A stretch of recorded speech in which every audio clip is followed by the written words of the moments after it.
आज मैं उत्तम चंद शास्त्री माला से जप करने के नियम और उसमें कौन कौन सी सावधानियां बरतनी हैं इस संबंध में अपनी वीडियो लेके आया हूं। तो सबसे पहले जप करने के लिए स्नान करके आसन जो है कुशाकासन हो, कंबल हो, ऊनी वस्त्र हो, उसमें बैठ करके हमने जप करना चाहिए। तो सबसे पहले हमने क्या करना है, आचमन करना है, जल लेकर के आचमन करना है। आचमन करने के उपरांत अपने मस्तक में तिलक धारण करना है। फिर माला की पूजा करनी है।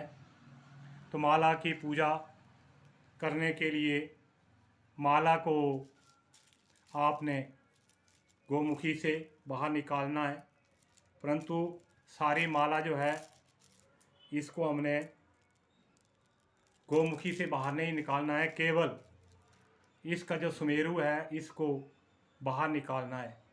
और इस सुमेरु की जल, गंध, अक्षत, पुष्प, धूप, दीप, नैवेद्य जो भी उपलब्ध है उससे हमने इसकी पूजा करनी है। और पूजा जब करनी है तो माला के आगे प्रार्थना करनी है, ओम ऐं ह्रीं सिद्धे नमः, इस मंत्र से प्रार्थना करनी है। तो इस तरह माला का जप करते समय हमने सबसे पहले करना है। और ये जप जो है प्रतिष्ठित माला से होना चाहिए, क्योंकि बिना प्रतिष्ठित माला का फल जो है हमें नहीं मिलता है। शास्त्रों में आया है कि प्रतिष्ठितम माला भी मंत्र जपति यो नरा सर्वम तद विफलम विद्यात क्रुद्धा भक्ति देवता। तो माला किसी विद्वान से, अपने कुल पुरोहितों से इस माला की जो है प्रतिष्ठा करवा लेनी चाहिए। उसके उपरांत माला को कैसे गुप्ती में हाथ डाल करके जप करना है, तो तर्जनी उंगली है इसको बाहर निकालना है। और हमने ये जो हमारी गोमुखी है, मैं दिखाने के लिए माला को बाहर से निकाल करके दिखा रहा हूँ, क्योंकि ऐसे अंदर से पता नहीं चलेगा।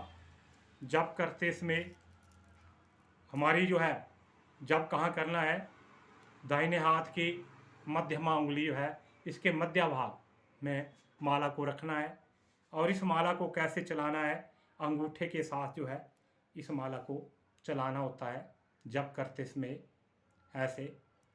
और जब हम यहाँ सुमेरु के पास पहुँच जाते हैं तो इस सुमेरु को आगे लांघना नहीं होता है। तो यहाँ क्या करना है, हमें यहाँ पर हमारी मध्यमा उंगली के ऊपर माला है, अंगूठे के साथ इसको हमने ऐसे दबाना है, ऐसे दबाना है इसको। अब यहाँ से हमने अंगूठे से दबाई हुई है, आगे इस माला को करना हमने अनामिका के ऊपर, अनामिका के ऊपर ऐसे। और फिर यहाँ से स्पोर्ट देनी है अंगूठे से। अब हमारी माला जो है वो कहाँ है, नीचे अनामिका है, ऊपर मध्यमा है, और अंगूठे के साथ इस की हम सहायता ले रहे हैं, अंगूठे से ऐसे पकड़ा हुआ, दबाया हुआ है।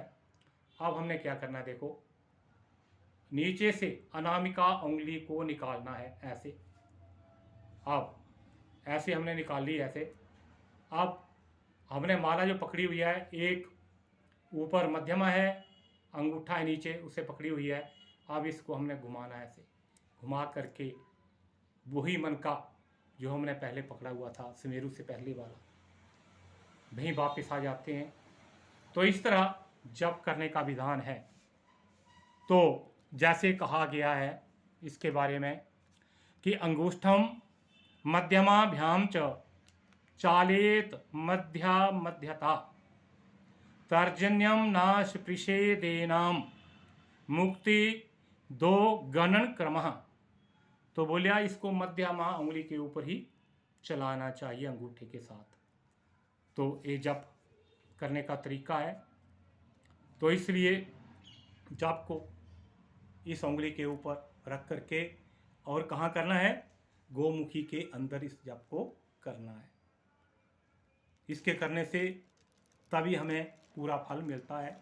आगे बताया गया है कि ना धारेत करे मूर्धनि कंठे च जपम मालिकाम जप काले जपम कृता सदा शुद्ध स्थले न्यासेत।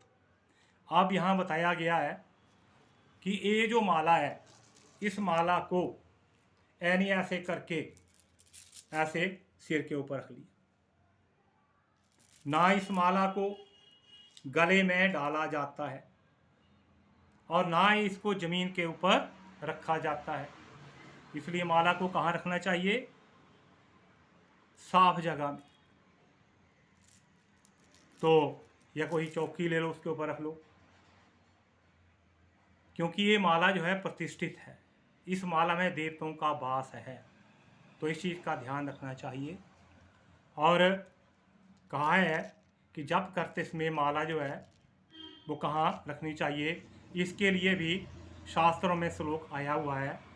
हस्तो नाभि समो कृत्वा प्रातः संध्या जपम चरेत हृत समो तु करो मध्य सायं मुख समो करो। तो जप करने के लिए प्रातः काल जब जप करना है तो हमारी माला जो है नाभि के पास होनी चाहिए। और मध्याह्न कहते हैं दोपहर को, दोपहर के समय जप करना हो तो उसमें जो है हृदय के पास हमारी माला होनी चाहिए। अब सायंकाल को जप करना हो तो उसमें हमारी माला जो है, जप की माला हमारे मुंह के सामने होनी चाहिए। तो इन चीज़ों का ध्यान रखना होता है। तो जप करने में शुद्धि का विशेष ध्यान रखा जाता है। जप को ढक कर किया जाता है, क्योंकि बिना ढकने से क्या होता है, जो जप की ऊर्जा जो है वो बाहर चली जाती है। और तर्जनी उंगली का परहेज रखना है, इसका स्पर्श नहीं होना चाहिए। तो इस तरह करने से जो है हमें पूर्ण जो है इसका फल मिलता है। तो आगे बताते हैं कि जप करने के उपरांत जब हम जप जो है पूरा कर लेते हैं तो क्या करना चाहिए, वह जप जो है देवता को अर्पित करना है। तो देवता को अर्पित करना है तो माला को क्या करना है, सिर के ऊपर ऐसे रख करके ऐसे सिर के ऊपर धारण करना है। जपन्ते माला शीर्षे निधाय, फिर प्राणायाम करना है ऐसे। तो प्राणायाम करते समय जिस देवता का जप किया है उसका ध्यान करना है। और ध्यान करते समय कि जिस कामना को लेकर के हमें जप कर रहे हैं, हे भगवान जी ये कामना हमारी पूर्ण करनी है। अब माला को क्या करना है, सिर से उतार करके हाथ में पकड़ना है। ऐसे हाथ में पकड़ करके माला के आगे प्रार्थना करनी है, त्वं माले सर्वदेवानां प्रीतिधा शुभधा भव तेन सत्येनम सिद्धिर्मे देहि मात्र नमोस्तुते। ओम ह्रीं सिद्धे नमः। माला के आगे प्रार्थना है कि ये माला आपके द्वारा जो मैंने जाप किया है उस जप की हमें सफलता प्रदान करनी है। तो ऐसा करते हुए माला को नमस्कारी करते हुए माला को शुद्ध स्थान में रखना है। तो माला का जप अर्पण करने के उपरांत जल को लेना है, हमने जमीन के ऊपर देना है। क्योंकि इंद्र को वरदान है कि कोई जो मैं पूजा कर रहा है वह यदि मुझे याद ना करे, मेरा नाम ना ले, जल ना छोड़े जमीन के ऊपर अपने आसन के आगे, तो इंद्र जो है पूजा का फल ले लेता है। इसलिए पूजा के स्थान से उठने से पहले जो भी जप किया है उसको इंद्र देवता को अर्पित करना है। इस तरह करने से जो है हमारी मनोकामना अवश्य पूर्ण होती हैं। तो ये मैंने वीडियो बनाई है कि जप में हमें ये सावधानियां बरतनी चाहिए, जप के क्या क्या नियम हैं। ये वीडियो यदि आपको अच्छी लगे तो इस वीडियो को लाइक करना, शेयर करना और मेरा चैनल जो है उत्तम शास्त्री हिमाचली, इसको सब्सक्राइब करना है ताकि औरों को भी इसका लाभ मिल सके। नमस्कार जी।